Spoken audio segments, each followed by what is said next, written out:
Merci. Bonjour à tous et bienvenue à ce troisième Brain Up qui a pour thème la résilience de la supply chain et l'utilisation de nouvelles technologies, en particulier de l'IA, pour aider cette résilience. Tout d'abord, merci à tous d'être venus en nombre assister à ce Brain Up. Déjà, premier point, merci à nos trois intervenants, donc Arnaud, Nicolas et Eric, qui se présenteront dans un instant. Peut-être juste un mot sur les Brain Up, ce que c'est le format, ce qu'on veut en faire. En fait, historiquement, enfin depuis 2018, DC Brain organise des webinars qui ont pour objet l'utilisation concrète de nouvelles technologies dans le monde industriel.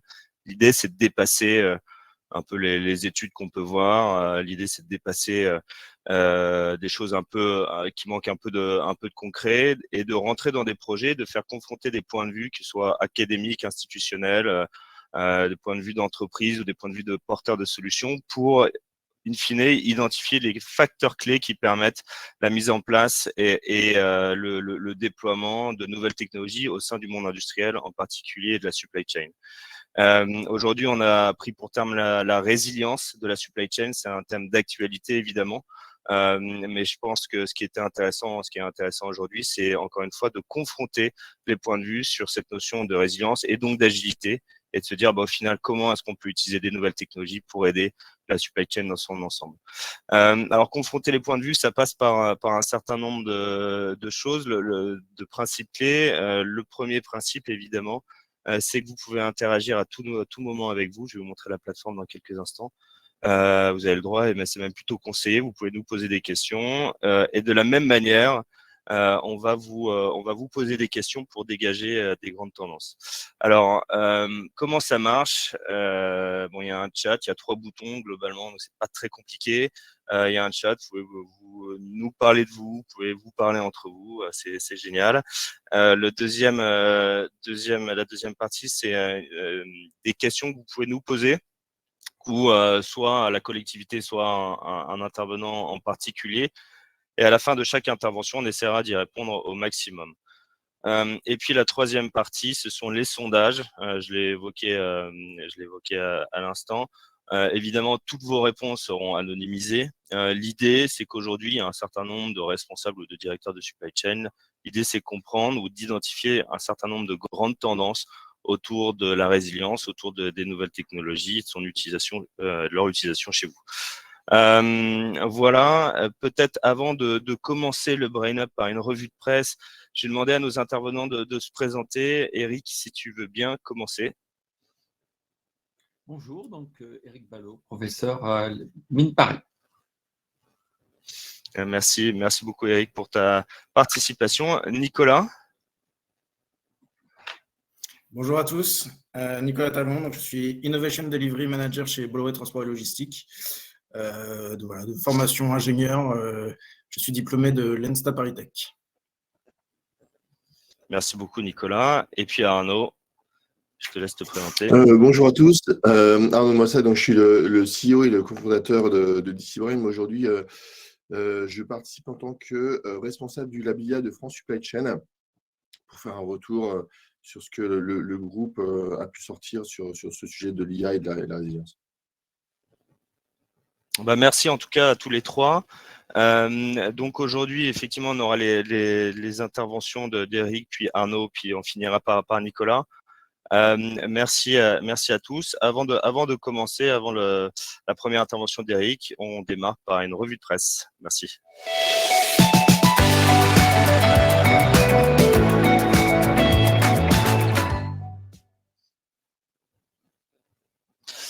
Alors, une rapide revue de presse, on a sélectionné en fait 3 articles qui expliquent pourquoi on a choisi en fait ce terme de la résilience. Alors la résilience, on en parle énormément en ce moment. Alors je rappelle, la résilience, c'est la capacité d'un objet au final à retrouver sa forme initiale après un choc.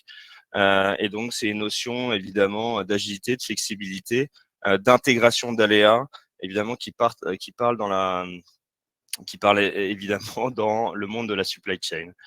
En fait, je trouve que ce qui est intéressant quand on parle de résilience aujourd'hui, il y a 3 grands facteurs en fait, et qui sont très bien décrits par les articles qu'on va vous présenter. Il y a évidemment des contraintes énormes qui s'appliquent de plus en plus dans la supply chain et qui forcent le monde de la supply chain à se transformer radicalement, voire à se révolutionner.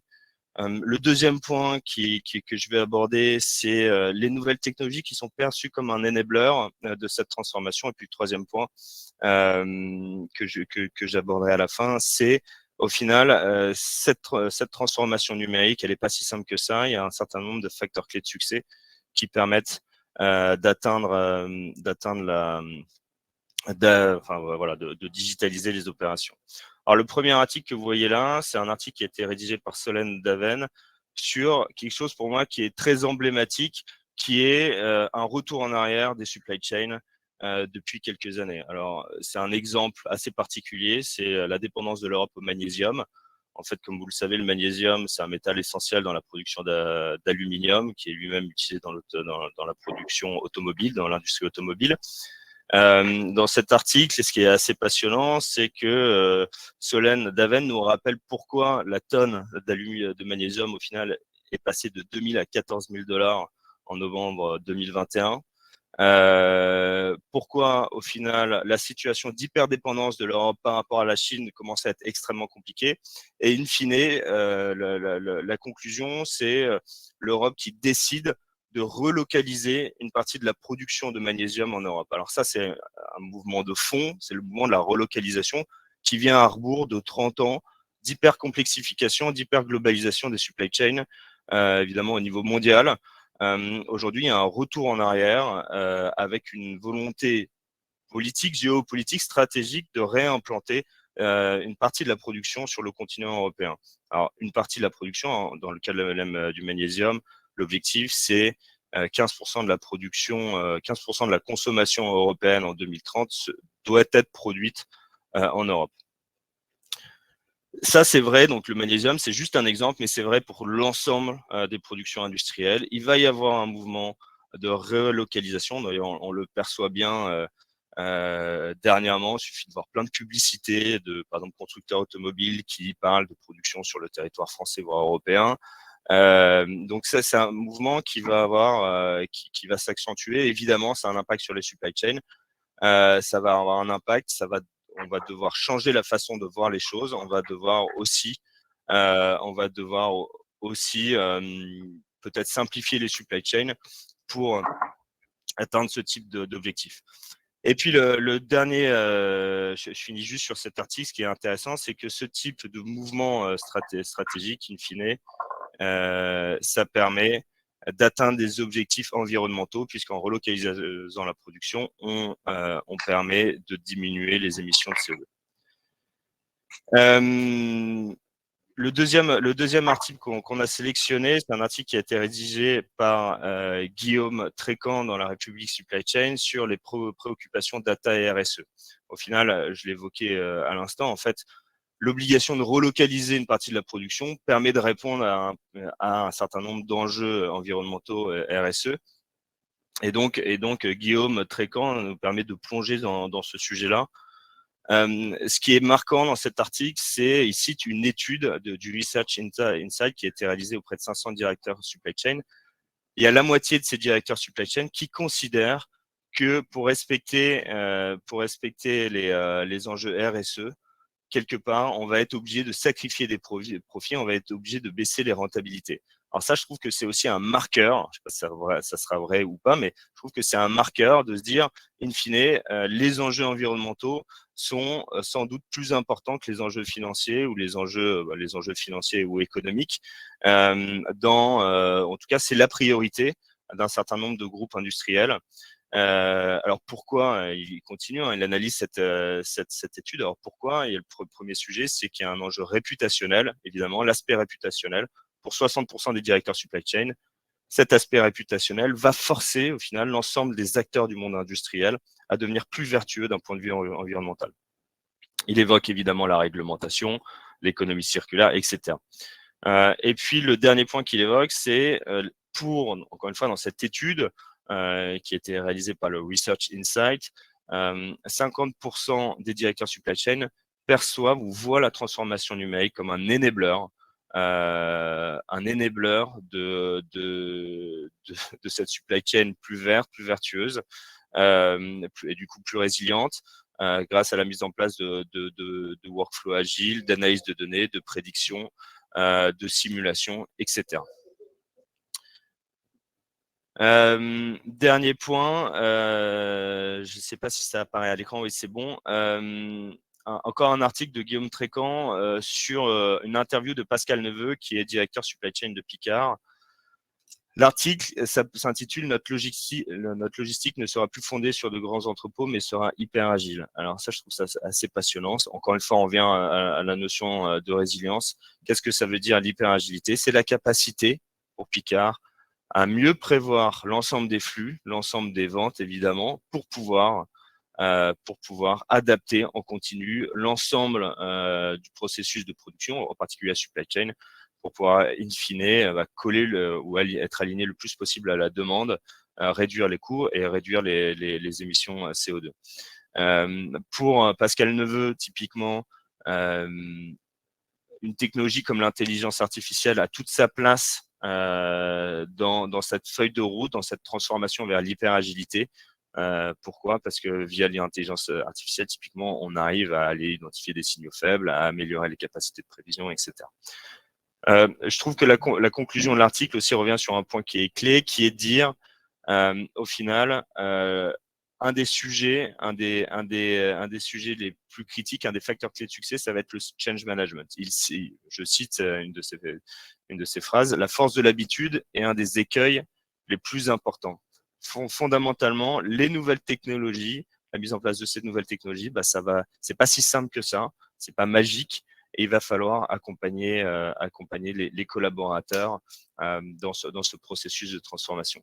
Je pense que Nicolas, en troisième partie de ce brain-up, y reviendra. Ce que je retiens du coup de ces trois articles, alors on vous enverra les liens, mais ce que je retiens, c'est qu'il y a un changement structurel qui impacte les supply chains. Le numérique est considéré comme un enabler. En tout cas, moi, c'est évidemment ma conviction. C'est la conviction qui est partagée par un certain nombre de directeurs supply chain, mais que, au final, cet enabler, il n'est pas si simple à mettre en place. Il y a un certain nombre de facteurs clés à définir. Voilà, à peu près, c'est tout pour moi. Je propose du coup de passer à l'intervention d'Eric. Juste avant, n'oubliez pas, on va vous poser des questions dans la partie sondage. N'hésitez pas à y répondre et puis ça nous permettra d'y revenir à la fin de chaque intervention. Merci beaucoup. À toi de jouer, Eric. Merci.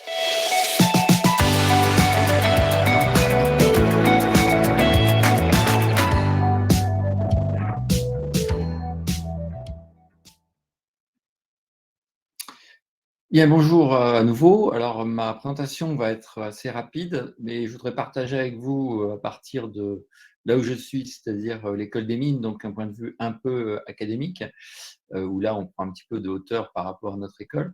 Une idée assez simple, c'est que pour être résilient, ou peut-être plus exactement pour être robuste, c'est-à-dire être capable de traverser un certain nombre d'aléas, de crise sans remettre en cause le service que l'on apporte, eh bien, il faut un peu changer la nature des réseaux. Et ce changement de nature de réseau s'accompagne de changements d'outils de pilotage.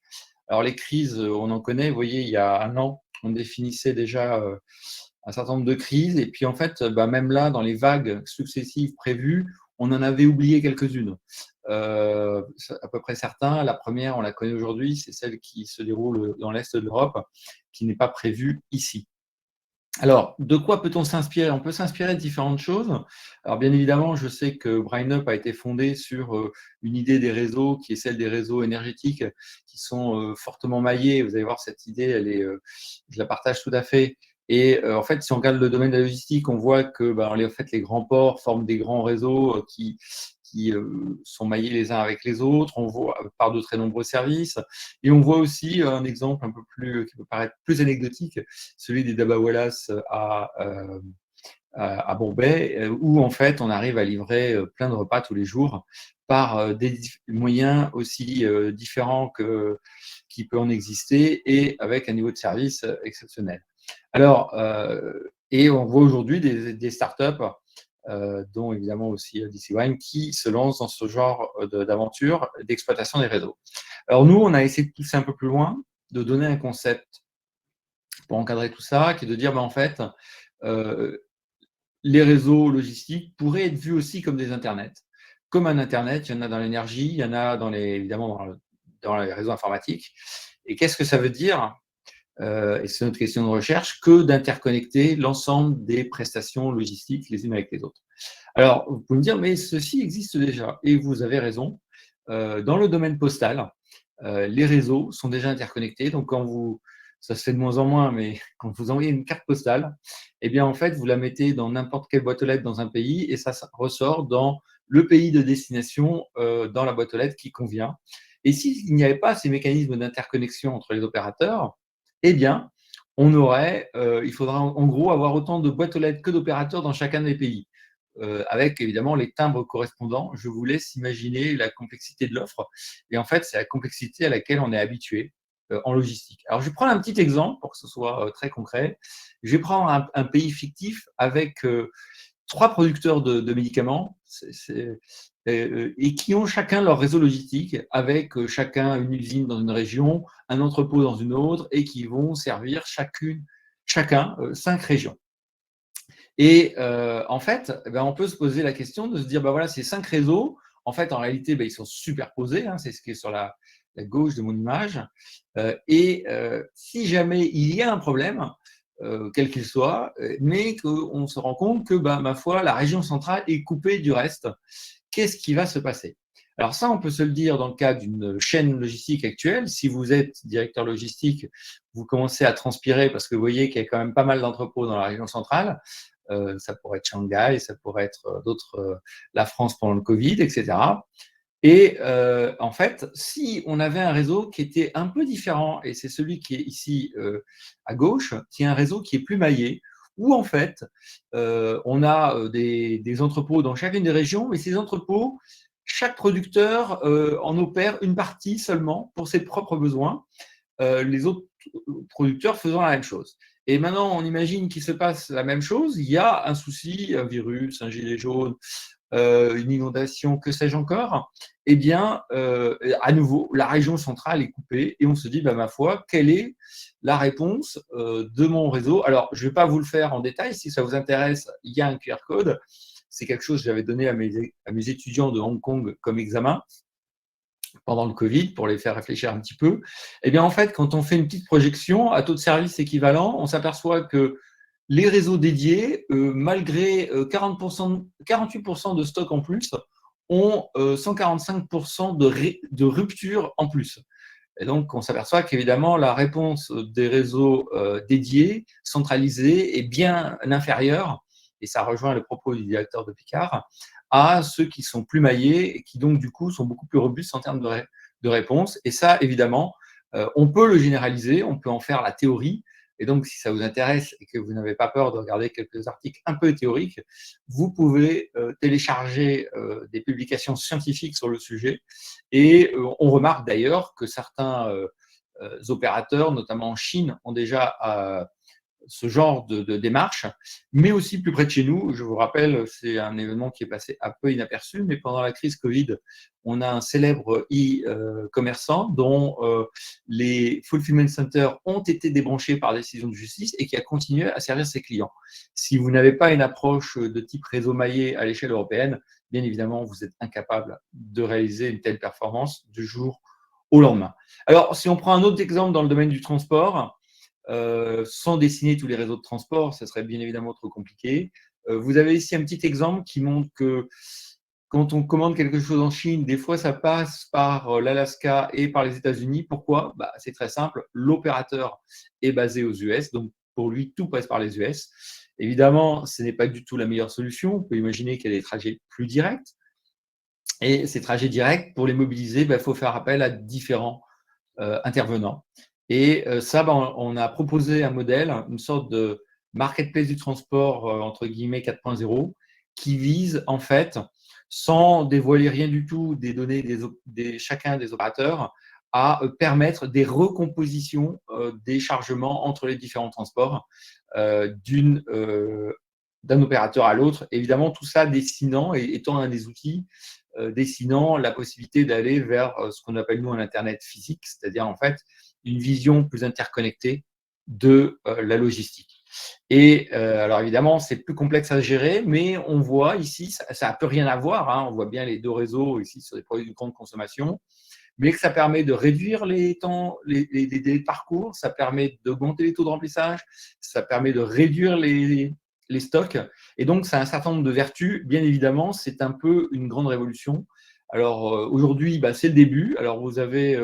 donc, on fait des jeux, nous, pour essayer d'apprendre de manière ludique et de montrer de manière pédagogique ce que ça peut être. Et ce qui est intéressant également, c'est que ce n'est pas du tout contradictoire avec la notion de durabilité. Et là, on a réussi. Donc là, vous avez la courbe des objectifs. On voit bien que là encore, le noir, c'est ce qu'on a fait, le vert, c'est ce qu'on doit faire. Rien, ce n'est pas comme avant qu'on va le faire. Ce n'est pas simplement en achetant des véhicules électriques. C'est bien plus profond que ça, la transformation qui est attendue. Et je vous mentionne simplement le fait qu'en fait, il faut faire moins 60% par rapport à 90. Comme les flux augmentent, en fait, c'est moins 95% qu'il faut faire en réel au global. Et donc ça à l'unité, pardon. Et donc ça s'obtient pas simplement en business as usual, mais en changeant réellement les réseaux. J'en termine par là. Donc aujourd'hui, il y a des petites briques qui se mettent en œuvre. Ce que je vous invite à faire, c'est à regarder vraiment ce qui se passe au niveau de la plateforme européenne Alice, qui a défini une feuille de route pour justement atteindre ces objectifs avec un cercle qu'on espère vertueux entre une amélioration de l'efficience, un investissement dans des technologies plus vertes et une réamélioration de l'efficience derrière, etc., pour arriver. Donc, on se donne 10 ans pour implanter les choses, 10 ans pour les définir, 10 ans pour les implanter et essayer d'être au rendez-vous des objectifs environnementaux tout en restant totalement robuste. Et je vous remercie pour votre attention. Merci beaucoup Eric pour cette présentation. Je ne sais pas s'il y a des premières questions de l'audience, mais on a posé des questions à l'audience, un petit sondage sur la notion de collaboration. Effectivement, il semble que la notion de collaboration, c'est un des facteurs clés pour moderniser les collaboration d'interconnexion pour moderniser et rendre plus robustes les supply chains. Pour toi, par quoi on devrait commencer en fait pour mettre en place ce système? Tu parles de cette feuille de route sur 10 ans pour la mise en place. Oui. C'est quoi les premières étapes? Eh bien, en fait, je ne parlerai pas tout à fait de collaboration parce que la collaboration, c'est très compliqué. On le voit au niveau européen, se mettre d'accord à 28, même à 27. Il faut vraiment des forces très fortes pour que tout le monde soit d'accord. Et on voit bien que tout le monde peut monter dans un même bateau, dans un même avion, sans collaborer les uns avec les autres. Donc, nous, on travaille beaucoup en fait en interconnexion sur les mécanismes qui permettent de mieux partager les ressources sans pour autant avoir à s'installer tous autour d'une table. Parce que ça, c'est compliqué. Alors, pour revenir sur la question, la première chose, je dirais, c'est un changement d'état d'esprit.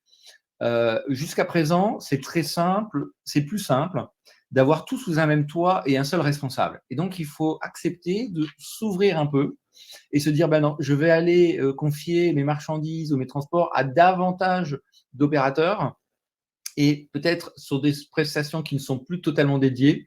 Ça peut être un peu plus, ça peut être pas très rassurant au départ, mais je pense que la clé, elle est là. Et donc, il faut avoir cette volonté d'ouverture. La deuxième chose, c'est qu'évidemment, dès qu'on rentre là-dedans, il faut avoir des outils, notamment digitaux, mais même tous les outils de sa supply chain, qui soient le plus ouverts et standardisés possible. Donc, évidemment, ça renvoie à l'utilisation de normes. Si vous utilisez des palettes spécifiques, ça va être compliqué. Donc, il faut essayer le plus possible, dans tous ces outils, y compris digital, d'être sur des standards. Et comme je le disais juste avant, l'endroit où ça se met un peu en place, c'est au niveau européen, en tous les cas, pour ce qui nous concerne. Ok, je rebondis juste sur le dernier point, sur la notion d'outils. On parle effectivement beaucoup de transformation numérique. On parle beaucoup de différentes technos, big data, machine learning, deep learning, IA, etc. C'est parfois un peu buzzword d'ailleurs.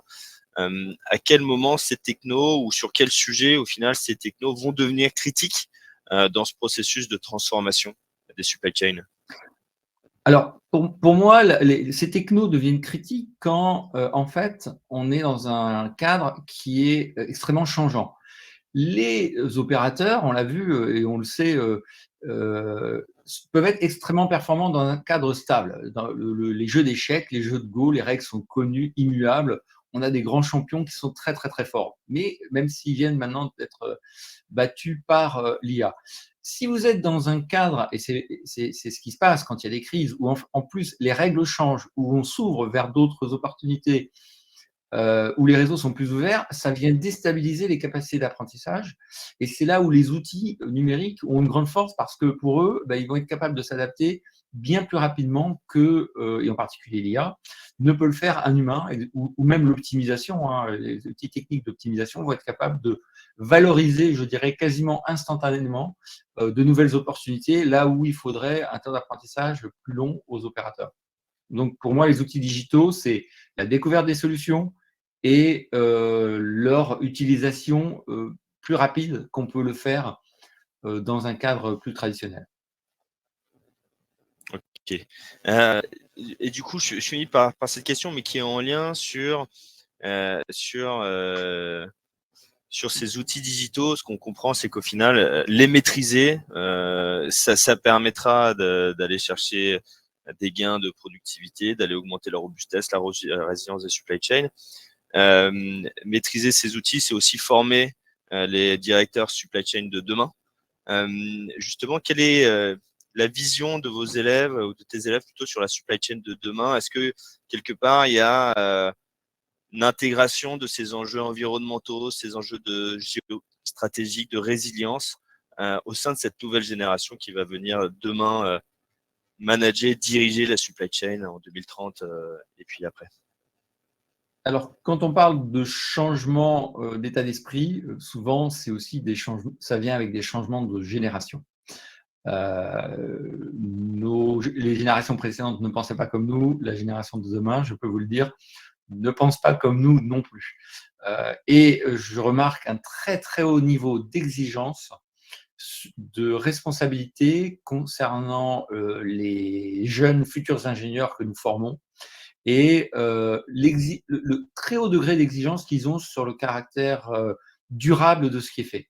Je ne citerai pas d'exemple, mais certains, des fois, directeurs actuels sont un peu choqués par le côté qu'ils jugent extrême du niveau d'exigence qu'ils déploient. Mais je pense que cette exigence, elle est légitime et le fait qu'ils l'intègrent dès à présent, à mon avis, marquera le travail qu'ils mèneront tout au long de leur carrière.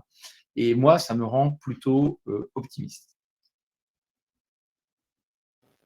Écoute, je suis assez raccord avec ta vision sur le niveau d'exigence. On l'a bien vu dernièrement avec les élèves d'AgroParisTech. C'était d'ailleurs assez intéressant. Ça générait tout un tas de débats. Je ne sais pas si Arnaud et Nicolas, vous souhaitez rebondir sur les éléments de réponse apportés par Eric. Oui, bonjour à tous. Sur le niveau d'exigence, on le voit de toute façon avec les nouvelles personnes aussi qui intègrent Bolloré Logistique au jour le jour. L'ambition durable fait partie des réponses à donner en globalité, et c'est un des axes d'ailleurs d'innovation qu'on pousse. Et c'est une des raisons pour lesquelles les nouvelles technologies, mais pas que, les nouvelles technologies sont un moyen pour y arriver, mais pour lesquelles en fait on regarde ces nouvelles technologies que sont l'IA, la blockchain, la digitalisation, etc. Donc c'est en effet ce qui pousse en ce moment. Donc je suis tout à fait raccord avec ce que vient d'exposer Eric en tout cas. Merci Nicolas. Arnaud, un commentaire? Oui, bien sûr, complètement raccord. Et même on le voit au niveau du recrutement. Aujourd'hui, cette exigence, ça se traduit également dans le recrutement des talents. Il ne faut pas imaginer être capable de recruter quelqu'un si on n'adresse pas ces sujets. Pour en parler avec, par exemple, des gens de Total, c'est compliqué aujourd'hui pour Total de recruter des personnes quand on est une manager du pétrole, même avec le rebranding qu'ils font, etc. et pourtant, ils ont des vrais sujets à adresser. L'autre point dont parlait Eric sur IA versus approche numérique, je vais en parler juste après dans ma présentation, mais il y a effectivement un vrai sujet d'être capable de travailler sur ce qui est dur à prévoir, donc ce qui, du coup, par nature, est maltraité par tout ce qui est réseau de neurones et machine learning. Et dans le groupe de France Supply Chain, on en parle de plus en plus, et les gens parlent de plus en plus d'IA hybride. Alors, c'est quelque chose qu'on connaît bien chez DC Brain, parce que c'est un peu notre conception des moteurs d'optimisation depuis le début. Mais c'est quelque chose qui est vraiment en train d'apparaître suite à une petite déception sur les capacités de prédiction d'un mode changeant par les réseaux neuronaux. Merci Arnaud. Je pense que c'est une excellente transition pour la deuxième partie. Juste avant de commencer ton intervention, Arnaud, sur l'utilisation de l'IA concrètement, au final, dans l'optique de rendre les supply chains plus agiles, plus flexibles. Un petit rappel à l'audience, n'hésitez pas à nous poser des questions et n'hésitez pas à répondre aux différents sondages.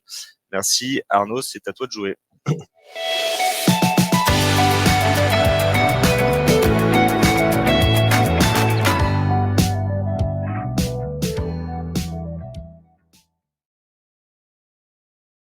Merci Benjamin. Moi je vais vous présenter des résultats de travail, de travaux pardon, qu'on a au sein du Lab IA de France Supply Chain. Donc c'est un peu spécial pour moi aujourd'hui parce que je suis pas avec ma casquette Cybrain. France Supply Chain, c'est donc 450 entreprises, un collectif de 450 entreprises du monde de la supply. Et il y a des différents labs digitaux et un notamment sur l'IA dont je m'occupe. Il y a pas mal de parties prenantes dans ce lab, que ce soit des chargeurs, des transporteurs, des sociétés de services, des éditeurs de logiciels. Voilà, donc je vous propose tout de suite d'enchaîner sur la présentation.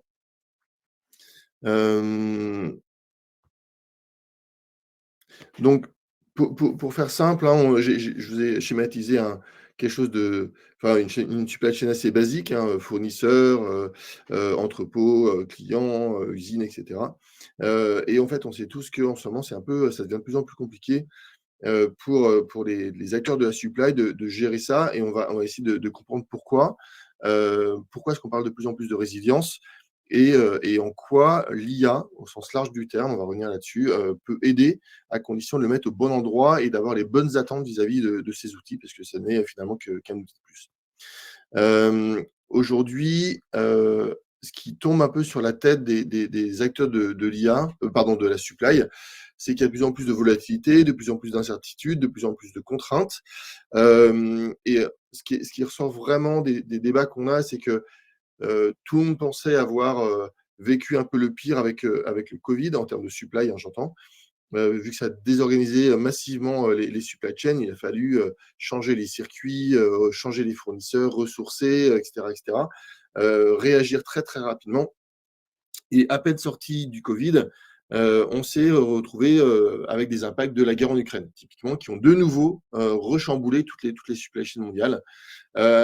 Par-dessus ça, alors c'est peut-être quelque chose dont on pourra discuter au moment des questions, il y a quelque chose de très fort qui est ressorti, qui était un peu en filigrane dans ce groupe de travail, mais qui est vraiment ressorti lors du dernier workshop qu'on a fait, c'est le fait de passer d'un monde d'abondance à un monde de pénurie. Donc, c'est-à-dire qu'avant, on parlait de volatilité. Volatilité, c'est quoi? C'est qu'on a la demande des clients qui peut varier du tout d'un jour, du jour au lendemain. Ça, l'e-commerce a beaucoup fait pour ça. On a également de la volatilité au niveau des fournisseurs. On a vu qu'il y avait des problèmes d'approvisionnement, etc. L'incertitude, généralement, ça touche plus les moyens de transport. Pareil avec tous les implications. En fait, quand on dit la guerre en Ukraine ou la guerre entre la Chine et, enfin, pas la guerre, mais les tensions entre la Chine et les US perturbent les supply chains, ça a l'air très macroéconomique et macro-géopolitique, mais en fait, ça a des impacts vraiment au quotidien chez les planificateurs de supply. Et ça génère de l'incertitude avec parfois des capacités de transport qui disparaissent du jour au lendemain parce qu'il y a trop de demandes, parce qu'il y a des choses qui ferment, etc. Donc, volatilité et incertitude, c'était déjà très compliqué. Par-dessus ça, on rajoute de la contrainte. Le CO2, par exemple, est une très forte contrainte. Et par-dessus ça, qui vient en fait nourrir la volatilité, l'incertitude et les contraintes, on a vraiment cette notion de pénurie généralisée qui fait que il fut un temps où on regardait plutôt la gestion des coûts. Le but, c'était juste de livrer ses clients au moindre coût. Aujourd'hui, on parle de résilience et de continuité du business. C'est comment est-ce que j'arrive, malgré cette pénurie au niveau de un peu tout, des stocks, des matières premières, des usines, de la main-d'œuvre, etc., à servir mes clients. Une majeure partie des membres du groupe nous disent j'ai des carnets de commandes pleins et j'ai un retard à livraison qui prend 1 mois tous les mois. Donc en fait, ils sont en train de faire le tour de tout leur stock pour voir ce qu'ils ont à vendre en stock à leurs clients. Donc voilà, donc ça rajoute en plus à la volatilité et l'incertitude. Ce qui fait que globalement, la supply, ce qu'on aime bien faire, c'est plus de récurrence et plus de massification.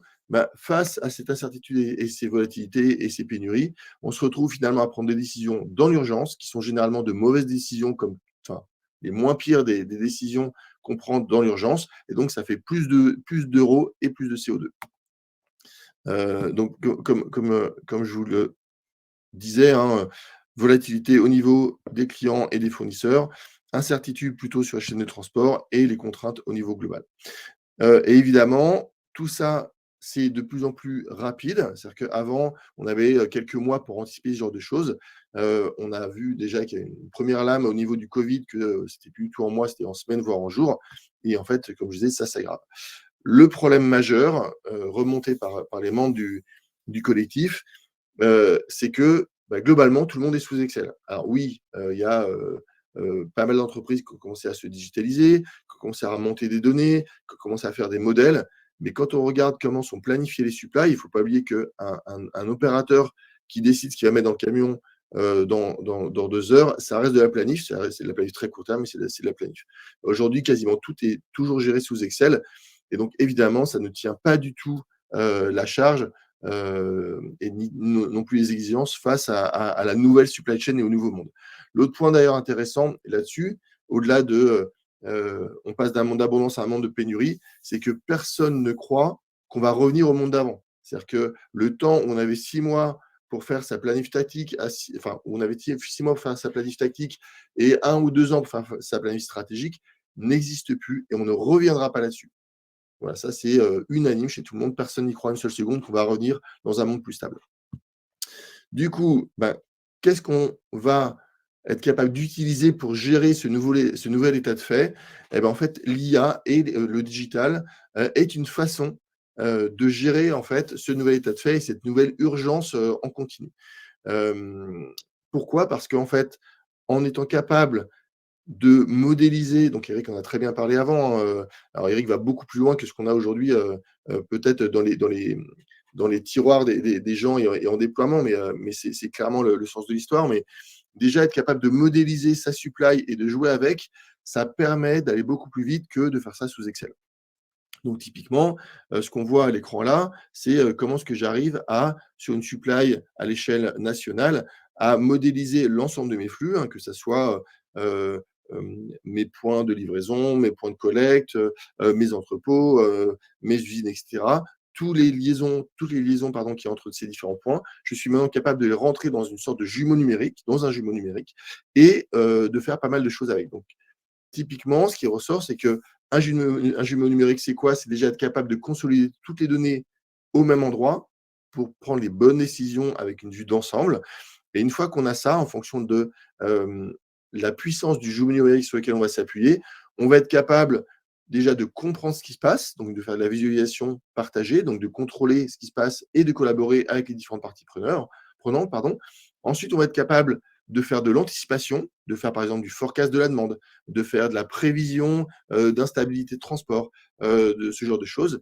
Et puis au-delà de ça, une fois qu'on a fait ça, on va être capable de propager en fait ces informations pour aller jusqu'à simuler et optimiser. Donc, typiquement, quand on regarde la première couche qui est contrôler ce qui se passe, avant même de parler d'IA, il ne faut pas sous-estimer l'apport d'une bonne data vise.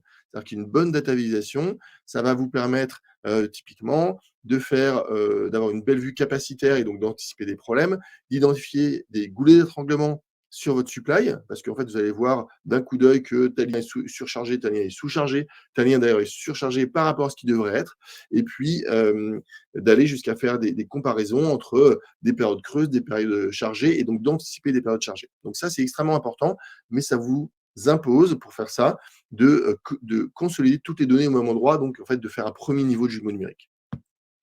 Le deuxième point, c'est le forecast et la détection d'anomalies. Donc vraiment, c'est l'anticipation. Donc deux façons d'anticiper. Je prédis un comportement, donc je prédis typiquement une demande client, et puis je vais détecter des problèmes.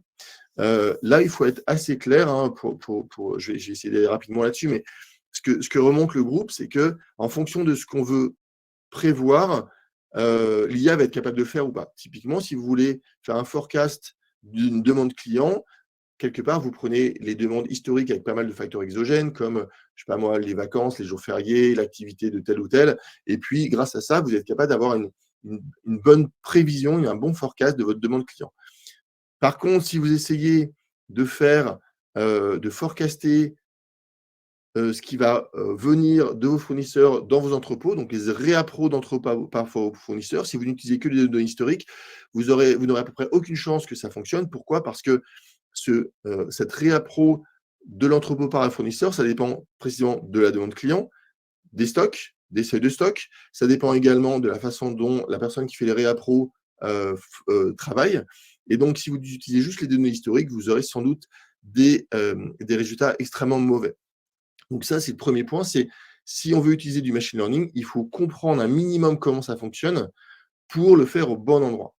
C'est la même chose en fait pour la détection d'anomalies.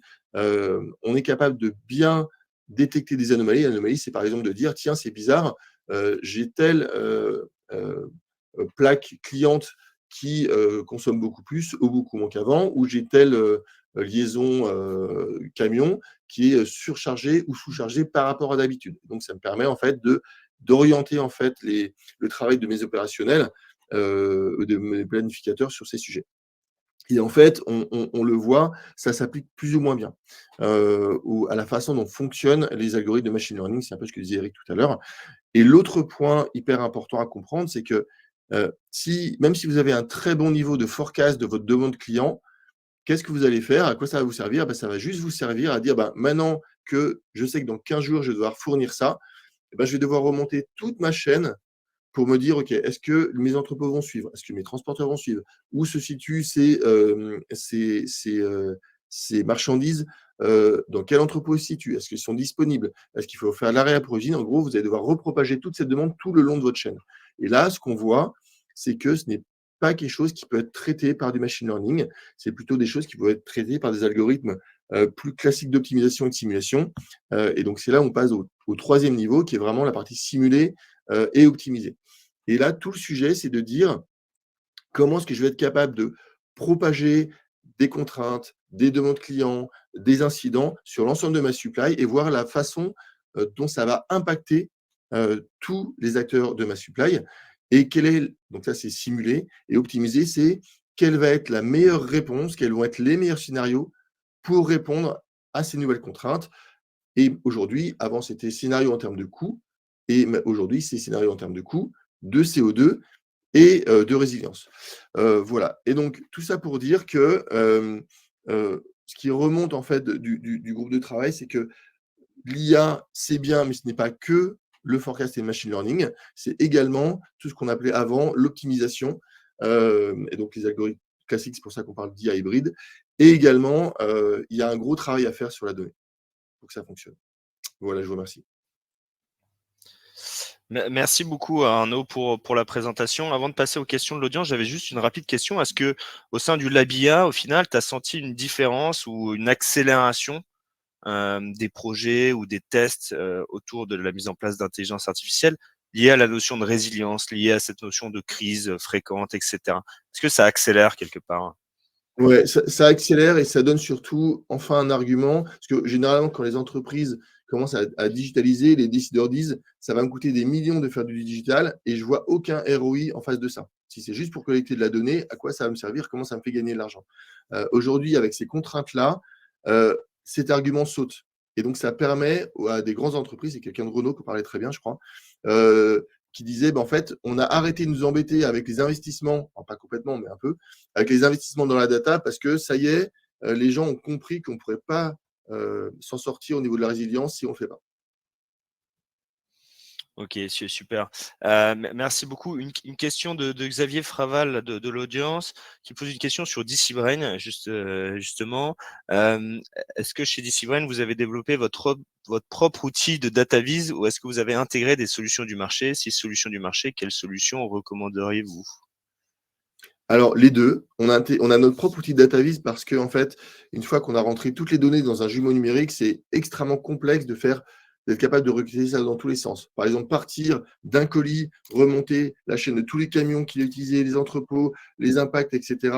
C'est une sorte de requête. Si, par exemple, on veut partir plutôt de qu'est-ce qui va passer par une plaque régionale, qu'est-ce qui rentre, qu'est-ce qui sort, quels sont les impacts, c'est complètement une autre type de requête. Donc, on a besoin d'avoir un modèle de données, un modèle de jumeau numérique qui n'existe pas, selon nous, sur le marché.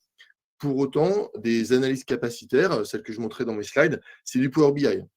Et donc, ça, c'est bien parce que nous, on considère qu'un bon outil de data vise, c'est un outil de data vise utilisé. Et donc, il faut que les opérationnels le connaissent. Donc, généralement, tout le monde a du Power BI, du tableau. Et donc, c'est bien comme première approche en data vise. Par contre, ça ne suffira pas, à cause de la structure des données qui sont derrière, pour vraiment avoir une belle visualisation, une bonne visualisation de ce qui se passe dans votre supply. Moi, j'ai une question sur ces sujets-là. Je pense qu'elle est partagée par pas mal de monde. C'est au final, tu parlais d'Excel. Effectivement, Excel, c'est peut-être l'outil le plus utilisé sur le marché aujourd'hui pour faire tout un tas de choses, pour maîtriser les supply chains, ce qui est quand même assez hallucinant. Combien de temps ça prend de sortir d'Excel, entre guillemets, de mettre en place des outils numériques innovants qui permettent de visualiser, anticiper, planifier? Un outil comme Ines, par exemple, c'est compliqué à mettre en place? Alors, l'outil en lui-même, c'est relativement rapide. Alors, nous, en plus, évidemment, comme on est spécialisé sur la supply, on a plein de connecteurs qui permettent d'aller très rapidement et on a un savoir-faire dont je suis assez fier sur la modélisation des supplies. Donc ça va vite. Mais je crois que Nicolas en parle un peu après. Ce qui va prendre du temps, ce qu'il ne faut surtout pas négliger, c'est le change management. C'est-à-dire que ce n'est pas tellement la technique qui va prendre du temps, c'est le fait que les opérationnels et les planificateurs basculent sur un nouveau type de process, il y a un nouveau type d'outil. Même si, en fait, ce n'est pas tant que ça en rupture, ça permet juste de mieux travailler, ça fait quand même changer les habitudes des gens. Et donc, il faut impérativement, dès le début, embarquer au maximum les utilisateurs pour que ça aille vite. Mais autrement, en l'espace de quelques mois, c'est fait. Ok, parfait. Écoute, merci Arnaud. Je propose qu'on passe on a un peu de retard, donc je propose qu'on passe tout de suite à la partie de Nicolas, qui reviendra, je pense, sur ces sujets de facteurs clés de succès. Nicolas, c'est à toi.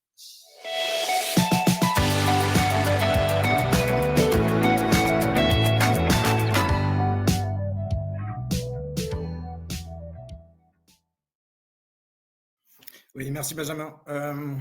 Du coup, juste quelques mots sur le groupe Bolloré pour resituer un petit peu mon exposé de ce matin. Le groupe Bolloré, tout le monde met un petit peu ce qu'il veut derrière.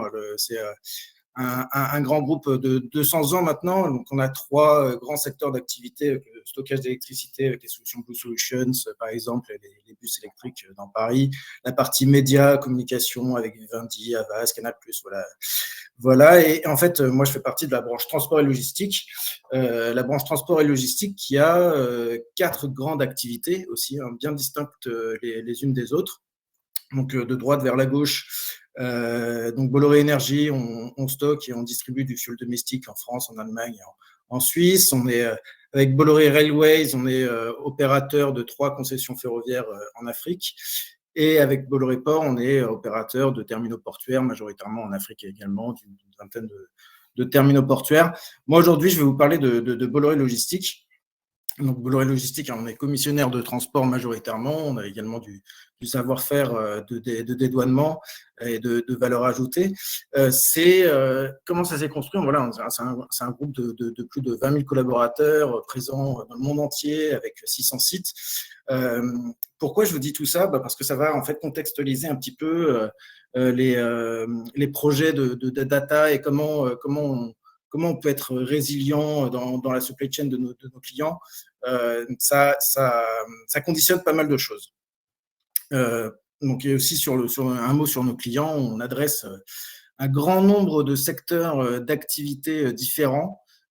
et au sein même de ces différents secteurs, il ne faut pas croire que tous les clients sont les mêmes. Voilà, au sein même d'un secteur, les contraintes clients sont toutes spécifiques d'un client à un autre. Alors, avant tout, projet de données, on pourrait croire que ça va sans dire, mais en fait, l'accès à la donnée est avant tout l'étape nécessaire en fait à toute action. Pourquoi ? Parce que c'est pas si simple.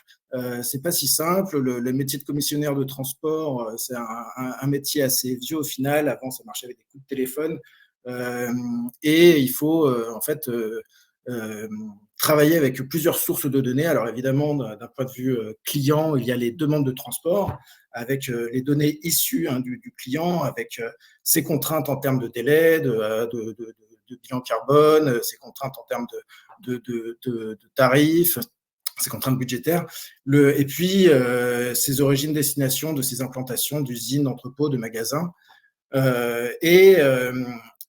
Et toutes ces données-là, Arnaud l'a dit, c'est des données difficilement anticipables, difficilement mutualisables aussi d'un client à un autre, comme je vous l'ai dit tout à l'heure.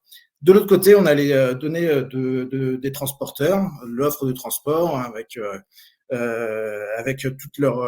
toutes les routes disponibles, tous leurs tarifs. Et là, on parle des compagnies aériennes, des compagnies maritimes, mais aussi les autorités gouvernementales. Et c'est autant de sources de données possibles, mais qui, pour le coup, là, on peut essayer de globaliser un petit peu pour essayer d'anticiper. Et au milieu de tout ça, il y a nous, Bolloré Logistique, où on essaye d'orchestrer savamment toutes ces sources de données, d'y rajouter notre savoir-faire en termes de développement, en termes de services à valeur ajoutée, pour pouvoir répondre au mieux aux demandes de nos clients. Et donc, la petite manette, elle est ici. Et donc, le slide. Voilà. Donc, d'un point de vue Bolloré, on peut distinguer trois enjeux différents. Sur Bolloré en lui-même, on a un enjeu de standardisation des données au vu des différentes sources de données qu'on a.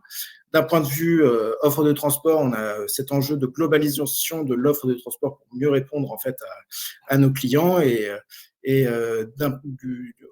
pour répondre auprès de nos clients, on a cet enjeu d'apporter la meilleure réponse spécifique à la demande cliente. Mais du coup, l'accès à la donnée, ça ne se fait pas à n'importe quel prix. En fait, l'un des premiers facteurs de succès que j'ai envie de vous énoncer ce matin, c'est la qualité de données. Pourquoi alors ? Et pourquoi c'est aussi important ? Je parle de standardisation, d'harmonisation des process.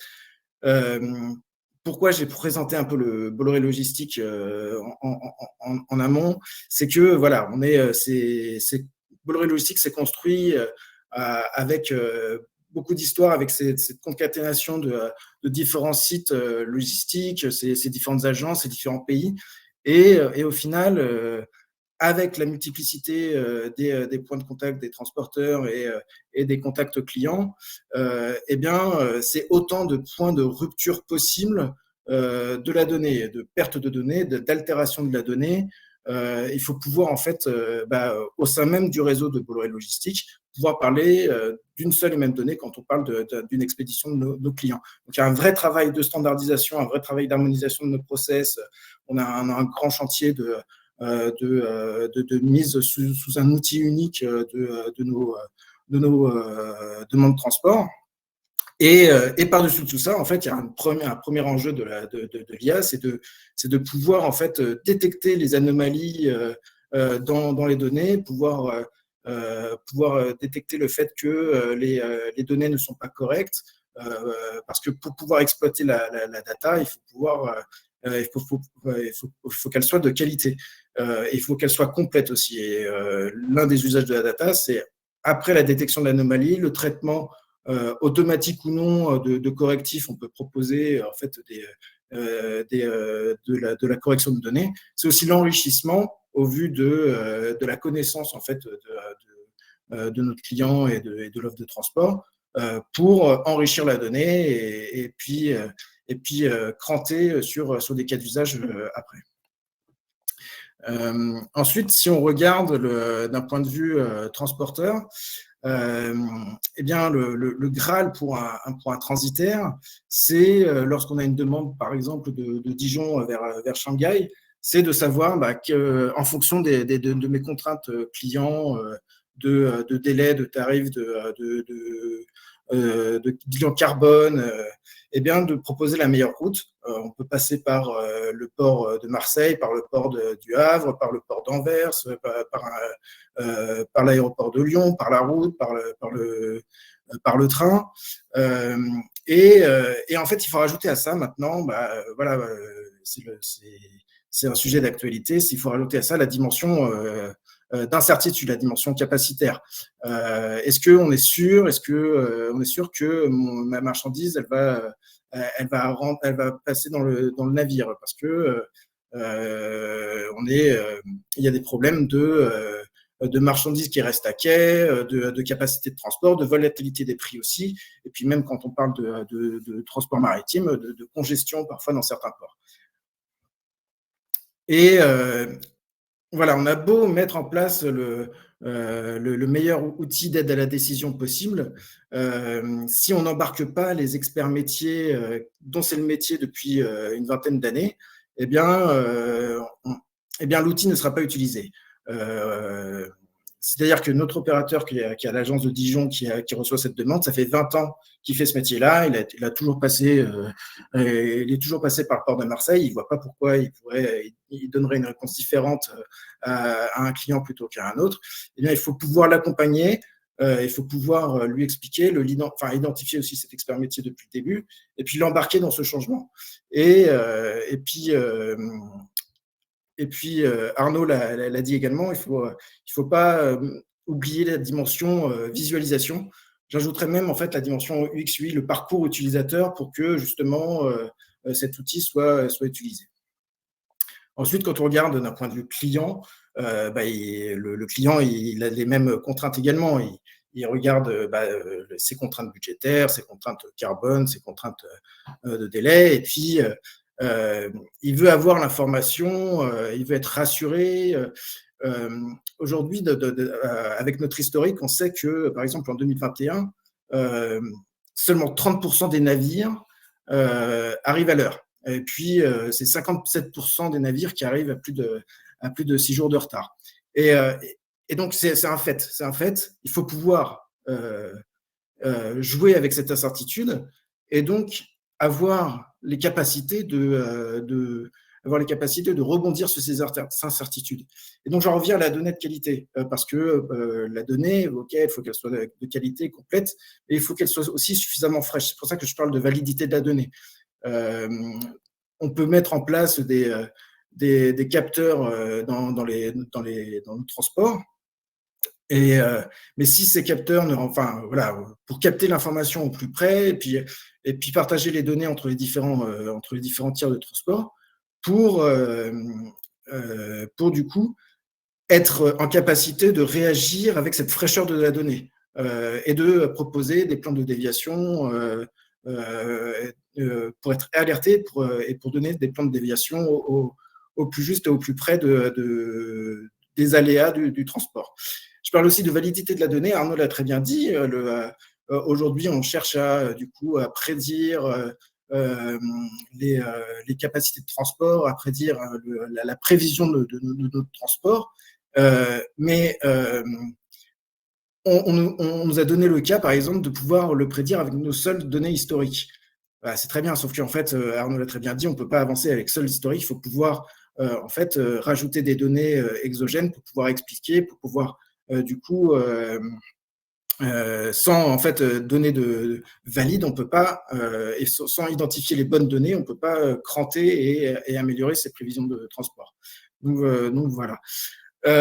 Enfin, un dernier sujet sur lequel je voulais parler ce matin, c'est sur les ambitions des projets d'IA. C'est-à-dire qu'il ne faut pas se tromper d'ambition. Ça peut être le cas chez nous. C'est-à-dire que lorsqu'il y a un projet client, un projet d'optimisation des plans de transport d'un client, il ne faut pas croire que ça peut être mutualisable à une autre agence, à un autre pays ou un autre client.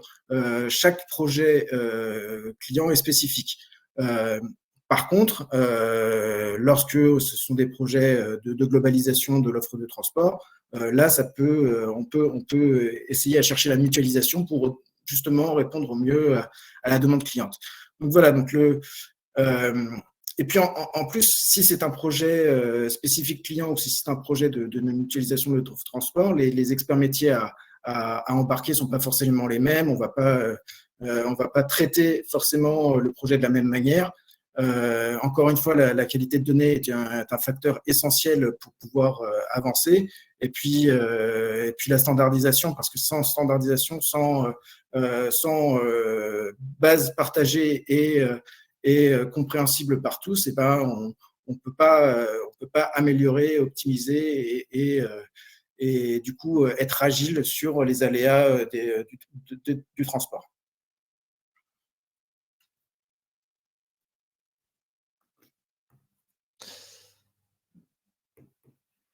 Merci Nicolas. C'est bon ou pas? Oui, c'est fini. Ok, top. Ok, merci. Je ne sais pas si tu avais un dernier sujet à rajouter. Merci beaucoup Nicolas. Au final, tu as évoqué pas mal de facteurs clés de succès ou de points de blocage, ça dépend comment on le voit. Au final, c'est lequel le plus courant, le plus complexe à gérer?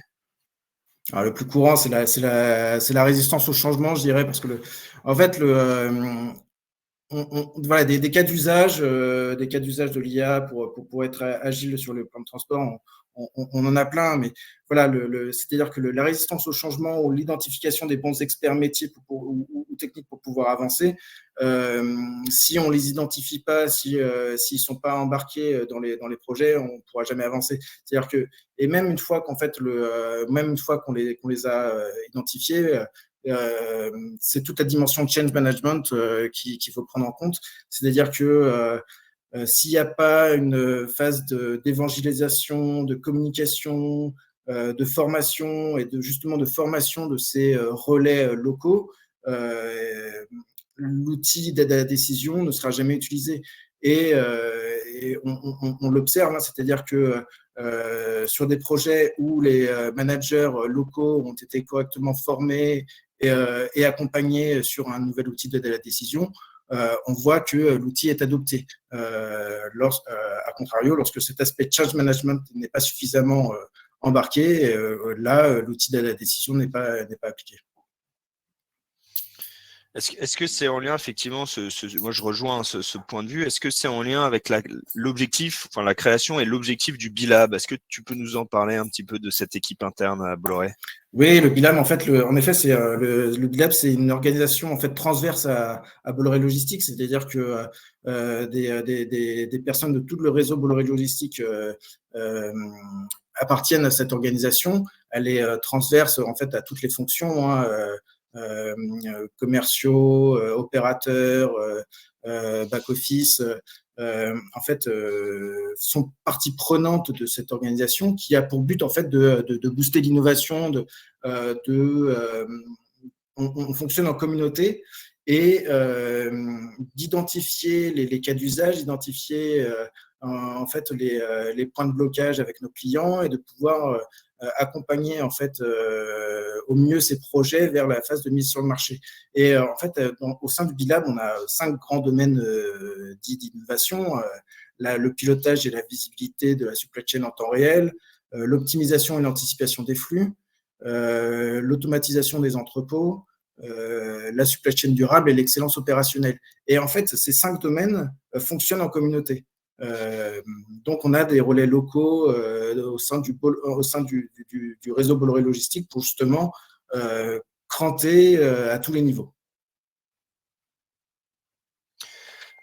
D'ailleurs, à ce sujet, il y a une réponse au sondage sur les freins en interne pour lancer un projet de digitalisation. Et ce qui ressort là, du sondage, c'est que le premier frein, c'est, en tout cas pour l'audience, c'est bien définir l'outil en fonction du besoin. Enfin, bien définir le cas d'usage et bien positionner une solution par rapport à ce cas d'usage, ce qui rejoint un de tes points tout à l'heure, Nicolas. Et puis effectivement derrière, après, mettre en place l'outil. Peut-être une dernière question pour toi, Nicolas, puis après j'inviterai Arnaud et Eric à rebondir. Est-ce que tu as un exemple de cas concret où la méthode de standardisation, votre méthode de standardisation sur la partie de données, a permis de répondre à un problème de résilience ou de robustesse? Oui, alors en fait, non, donc on n'a pas une méthode de standardisation en particulier, hein. C'est juste que pour moi, pour nous, c'est du coup l'étape nécessaire pour pouvoir répondre en fait à un cas donné. C'est-à-dire que je prendrais en fait l'exemple par exemple du plan du transport en fait qui est déjà parti, le navire est parti, donc on a nos capteurs IoT, on a les données de la compagnie maritime, on a les données des ports, on a les données de Marine Traffic. Et si ces données-là ne sont pas standardisées, on va prendre quelles données pour savoir en fait les étapes du transport. Il faut en fait pouvoir standardiser la donnée pour pouvoir justement savoir quelle donnée est la plus fraîche, quelle donnée est la meilleure, pour pouvoir réagir par la suite et pour pouvoir faire ensuite de l'ETA prédictif pour nos clients et pour être alerté des déviations potentielles qui va avoir lieu sur son transport. Ok, merci beaucoup Nicolas. Avant de conclure, Arnaud et Eric, peut-être un mot sur les facteurs clés de succès. Peut-être Eric, pour commencer. Je voudrais simplement m'associer à ce qui a été dit et rejoindre ce propos sur le fait d'avoir des données fiables et standardisées. Et pour ça, je crois qu'il est important d'utiliser les différents standards qui peuvent déjà exister au niveau de la codification de la donnée, de manière à être sûr d'un lieu. Il y a encore beaucoup d'adresses qui sont par exemple erronées et je pense que la base de la base, c'est quand même de dire si on part de A vers B, on est capable de décrire de manière très très précise ce qu'est A et de manière totalement non ambiguë ce qu'est A et ce qu'est B. Et même là, on remarque qu'on a encore du travail à effectuer. Il y a différents standards qui existent. Je crois que ce qui est important, c'est d'être capable de les fusionner et de les utiliser de manière la plus générale possible. Ce qui permet à chaque ordinateur de connecter avec n'importe quel autre ordinateur, c'est le fait d'avoir une adresse IP et donc de s'adresser à un ordinateur de manière non ambiguë. Je crois qu'on a encore besoin de faire ce même travail dans le domaine de la logistique. Effectivement, cette notion de qualité de données, elle revient très souvent et sur les bases adresses. C'est un sujet effectivement très récurrent d'avoir des bases d'adresses qui sont pas forcément très propres. Donc c'est peut-être la base, c'est les données patrimoniales. Ça rejoint d'ailleurs tout l'enjeu du jumeau numérique. Arnaud, un point sur les facteurs clés de succès? Ouais, pour moi, deux. La première, c'est éviter ce qu'on appelle les cimetières de données dans le groupe. C'est-à-dire que c'est bien beau de collecter la donnée, mais si vous ne l'utilisez pas au quotidien, considérez qu'elle est inutilisable. Donc, en fait, la base, c'est dès que vous avez de la donnée, faites des tableaux de bord pour les utiliser. Et vous verrez, ça va s'améliorer tout seul. Et le deuxième, je crois qu'avec Nicolas, on a pas mal parlé, embarquer l'utilisateur au maximal, lui faciliter la vie, faire du change management. Ok, merci Arnaud. Il est temps de conclure. Il est temps de conclure ce brain up. Déjà, je voulais remercier Eric, Arnaud et Nicolas, vous l'ensemble des participants ainsi que Sensitive Agency qui nous a aidé à préparer, à réaliser ce brain up. Au final, ce que je retiens de tous ces échanges, c'est la résilience ou la notion de résilience ou de robustesse, ça va transformer durablement la supply chain et qu'on va passer d'un monde où se transformer avec des nouveaux outils ou avec des nouvelles façons de faire les choses, de collaborer ou de se connecter avec d'autres, va devenir obligatoire, va devenir indispensable. Et effectivement, ça sera pas si simple que ça. Il y aura un certain nombre de sujets, en particulier l'intégration de l'ensemble des collaborateurs dans cette transformation. Juste pour conclure, vous retrouverez l'ensemble de ces informations. On va publier le replay sur notre site internet et sur notre chaîne YouTube, donc DC Brain. Vous retrouverez toutes les informations ici, encore une fois, sur LinkedIn, sur YouTube, sur notre site. Et n'hésitez pas à nous contacter si besoin. Et puis voilà, je vous souhaite du coup à tous une excellente journée. Merci beaucoup. Au revoir. Au revoir. Merci, au revoir. Bonne journée à tous.